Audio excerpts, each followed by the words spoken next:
Hello అండి, సింపుల్గా tomato చిక్కుడుకాయ కూర అయితే ఎలా చేసుకోవాలో చూద్దామా. ముందుగా టమాటాలు చిక్కుడుకాయలు శుభ్రంగా వాష్ చేసి పెట్టుకొని టమాటాలు ముక్కలు కట్ చేసుకోవాలి. చిక్కుడుకాయలు అయితే వీణలు తీసి పక్కన పెట్టేసుకోవాలి. ముందుగా బాండీలోకి ఆయిల్ వేసేసుకొని ఉల్లిపాయ, పచ్చిమిరపకాయ, తాలింపు గింజలు, కరివేపాకు వేసి ఓ 2 నిమిషాలు అయితే తాలింపుని మగ్గనివ్వాలి. తర్వాత కట్ చేసుకున్న టమోటాలు, చిక్కుడుకాయలు అయితే వేసి వాటర్ అంతా ఇలా పైకి తేలేదాకా ఓ 5 నిమిషాలు అయితే కూరని మగ్గనివ్వాలి. తర్వాత తగినంత ఉప్పు, కారము వేసుకొని ఓ 2 నిమిషాలు మగ్గనిస్తే వాటర్ ఇంకేమన్నా ఉన్నా ఇంకిపోయింది శుభ్రంగా.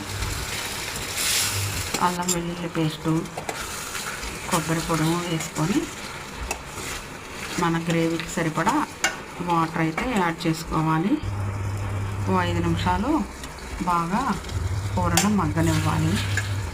తర్వాత కొత్తిమీర చల్లుకొని స్టవ్ ఆఫ్ చేసుకుంటే కూర అయితే రెడీ అయిపోయింది. ఇలా చేసుకోవటం అయితే నాకైతే చాలా ఇష్టం. మీరు కూడా ఇలాగే చేస్తారా? బాయ్ అండి.